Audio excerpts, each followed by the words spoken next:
சதுரங்க வட்டியில ஒருத்தனை ஏமாத்தணும்னா அவன் ஆசையை தூண்டி விட்டா போதும்னு 2000 ஒருத்தன் உண்மையிலே போட்டிருக்காங்க காலையில ஒரு எக்ஸலத்துல அப்பா 1000, சித்தப்பா 2000, விஜய்னா 2500. அப்ப இந்த 3 பேர் வந்தா 2500, 2000, 4500 பிளஸ் 5500, 5000 ரூபாய் கிடைச்சிருது. ஒரு கல்யாணத்தை பண்றோம், ஒரு கோல்டு காயின் வந்துற போது ஒரு பவுன்ல அது ஒரு 1,10,000. சரி, அப்புறம் ஒரு பட்டு புடவை வந்துருது. அது காஞ்சிபுரத்துல இருந்து நாங்க பழைய நகையை வாங்குறோங்க, பழைய பட்டு புடவைகள் பட்டு பாவடைகள் வாங்கணும், அவன் பட்டு புடவைக்கு போட்டோம்னா அதுல ஒரு 5000 மிச்சப்படுத்திடலாம்.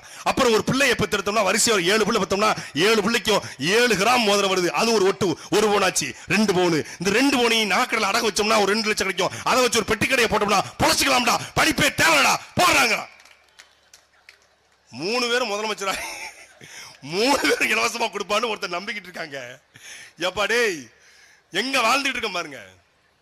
நாங்க மேடையில எங்க அண்ணன் சீமான் தொண்டை தண்ணி வத்த நெஞ்சு வரல தமிழர் என்று ஒரு இனம் உண்டு, தனித்தே அவருக்கு ஒரு குணம் உண்டு, வீரமும் மானமும் அவருக்கு உயிரென்று நாங்க உலகத்துக்கே வீரத்தை பண்பாட்டை நாகரிகத்தை கற்றுக் கொடுத்த இனம் தமிழினம்.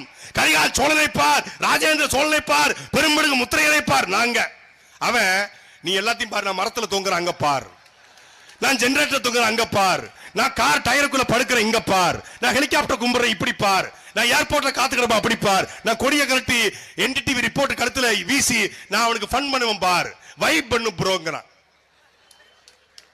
இது பெரிய நாகரிகமான ஒரு சமூகம்டா. கீழடியில 5000 ஆண்டுகளுக்கு முன்பே யானை தந்தத்துல சீப்பு செஞ்சு என்னடா, யானை தங்கத்தை உருக்கி அதுல அன்றைக்கே தங்கத்தை கோணூசி செஞ்ச இடம்டா இது அப்படின்னா அதெல்லாம் எங்க தளபதி மாதிரி வருமான்றான்.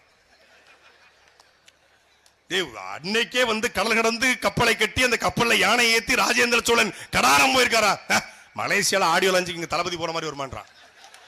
என்னத்த கடாரத்தை போனாரு மலேசியாவுக்கு தளபதி போனதுக்கு அப்புறம் தான் மலேசியா இங்க இருக்கிறதே தெரியும். கடாரத்தை கொண்டாரு, இதா கொடாரத்தை கொண்டாரு. 24 நாடுகளுக்கு தலைவர் பிரபாகரன் சண்டை போட்டுருக்காரு. பீஸ்ட் படத்துல செட் எடுத்துக்கிட்டு பாகிஸ்தான்ல எங்க அண்ணன் போயிட்டு வந்துட்டாரு. நீங்க வந்து 24 நாடுன்றீங்க. ஒரு அறிவார்ந்த சமூகம் இது. எங்க அண்ணன் மாதிரி வருமா? என்ன அறிவார்ந்த சமூகம் இது? காந்திபுரம் மண்ணு. இது திருவள்ளுவர் வந்து 1330 குறள் எழுதிருக்காரா. சிலப்பதிகாரத்துல இப்படி பாருங்க, இளங்கோடி இப்படி எழுதிருக்காரா.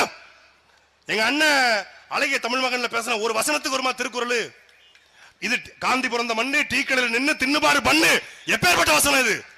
திருக்குறள் அது 7 அடி 7 வரி பாருங்க. காந்தி பிறந்த மண்ணு 3 வரியில முடிச்சிட்டாருங்க. அவ்வை கூட அவ்வையை விட ஃபாஸ்டா இருக்காப்ல அப்படின்னு அவன் போயிட்டு இருக்கான்.